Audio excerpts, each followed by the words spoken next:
if all of a sudden they have a relative in the family that has a problem that has to have attention and cannot live totally by themselves, they can move in with that people. And that doesn't change a thing. Your system keeps right on working and it's no problem. So what they figured out was, they call it granny flats because a company makes a granny flat trailer. It's really just a temporary situation. It's usually a very small mobile home where the family can move on the property. If they get a permit for it, they move on the property and they connect ahead of the septic tank. And therefore, they're not changing really anything. If they moved in with their in-laws or their parents or their grandkids or whatever, their sewage would be the same as it is in this little place, that they're using the same system that's already there. But it has to be a temporary residence, and there would have to be some kind of an agreement between you as a property owner and the township that would say, once that personal situation no longer exists, that mobile home has to be removed. And there would have to be some sort of agreement to that effect. But it does give the person that needs the help able to still live in their own little house. They're not living with their kids necessarily, or their grandkids. It gives them a little bit of independence. But it can work the other way around. Technically, the person needing it is in the main house, and a relative that's gonna help them out until they no longer need this moves into the granny flats. It can go either way, but the same things apply.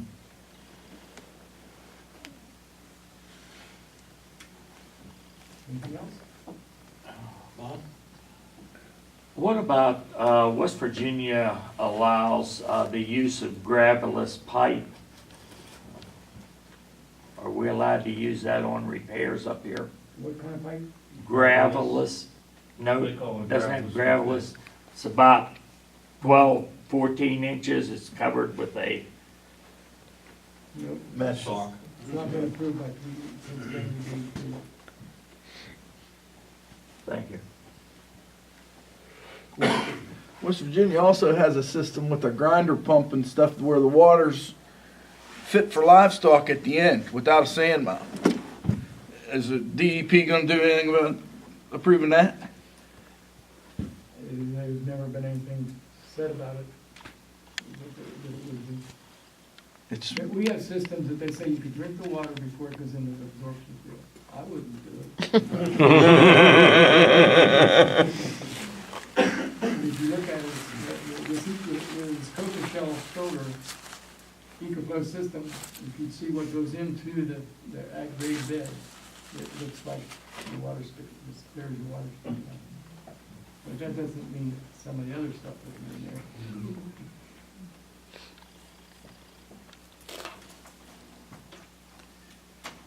Now, when I relate to all you people, you're nice to ask questions. I just want to let you know that our biggest problem is the fact that, and if you've ever dealt with the DEP as an attorney, you'll back this up. I can ask the same question to 5 different people in the DEP, and I get 5 different answers. Well, that sounds awful I familiar. had a little go around with the DEP. And so, we just basically learned to ask the question to satisfy you. It's kind of a way of working the system a little bit, so that it helps the property owner. It's ludicrous to me to think that somebody sitting in the same office as the DEP, 2 cubicles away, will give you a different answer to one question. They make it up as they go. By the way, the That sounds DEP really familiar. will not give you an answer to any question unless they can refer to a statement in the code. They'll tell you the answer on their phone. If you ask them to give you an email on it, nope.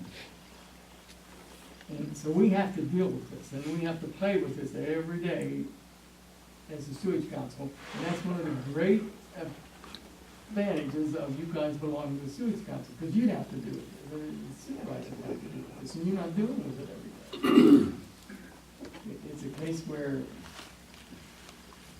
every day we just shake our heads and say, okay, how do we get around that situation? We don't do it illegally, we actually get their okay on it, but we get asked it the right way. Same question, and it's just, I think it's stupid. If it's that way. And all our rules, by the way, when Pennsylvania makes a rule, they don't make exceptions to the rule. Again, Mr. Carroll can back this up. We have rules that we have to do some things when you're doing a planning module. We have to, if you take ground away from the house, we have to do a visual inspection on that house to make sure that there's not a malfunction there. And the purpose of that was, that by the law, if there is a malfunction, then we have to do a perk test and make sure that the part that's taken away isn't the only place that we can fix it. Now, that makes sense, right? We had one that was 1.5 miles away and across the road. It was a farm out here in the Finleys. And the farmhouse was clear down here, it was 1.5 miles away, and across the road up here, there was 20 acres of ground the guy wanted to give to his son. We had to do a visual inspection. This would have been the last place we would have ever had to fix the system, it wouldn't have mattered what. But they don't make exception, and you know why they don't? You know what their excuse is? Well, there'd be some smart attorney that would get their client into that exception that they don't want in here. So, many times we have to do some things that don't make common sense, but we'll try to deal with this as best we can. I know it's getting late, and I don't care, but I know you guys have anything. Any other questions for Mr. Wright? The Washington County Sewage Council is having a public meeting of the full council on December 6th at 10 a.m. The public meeting room is South Duane Township Municipal Building. The reason is for the semi-annual meeting, subjects of verifying operating committee actions, update on financial status, election of council officers and operating committee members, question and answer session by Mr. Tom Wright, and meet the new council assistant. If anybody would like to attend, we have flyers up here for that. Well, really, that meeting is really for supervisors. So it is for I mean, supervisors. not for supervisors. You guys, and we don't push this real hard, but it would be nice, you should really appoint somebody as your representative on our council at an alternate.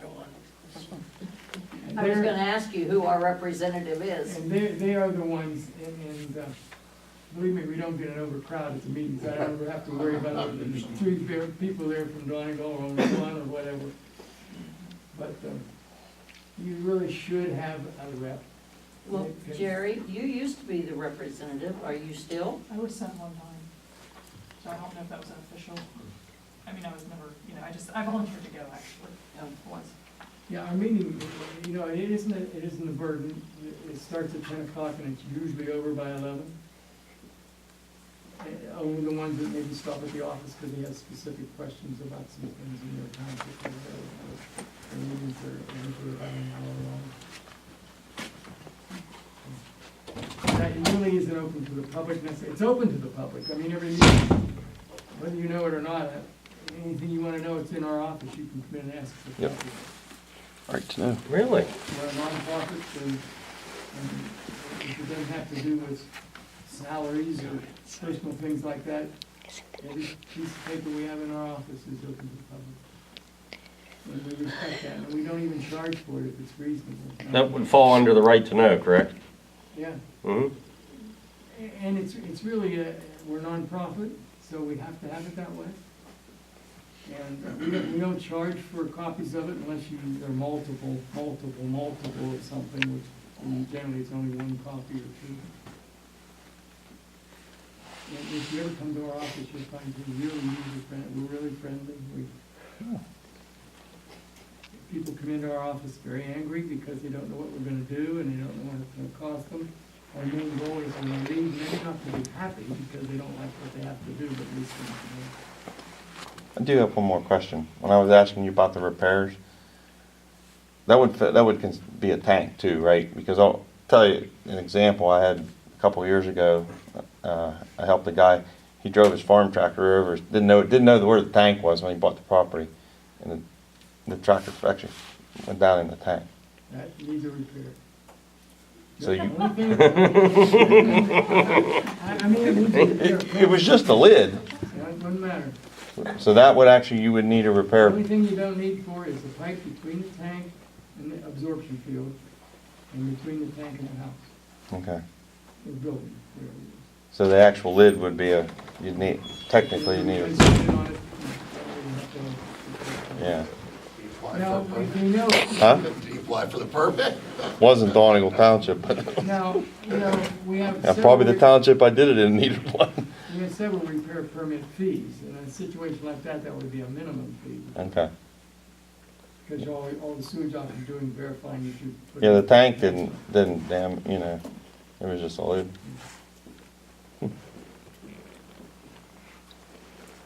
It's funny, because he said he went there and asked. Yeah.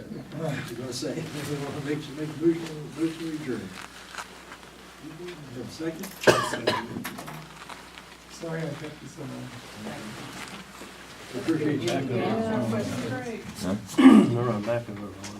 How do you vote, Doug? Yes. Yeah. Kathy? I'm yes, Bob? And Jerry? Any other? Ask Catherine to adjourn.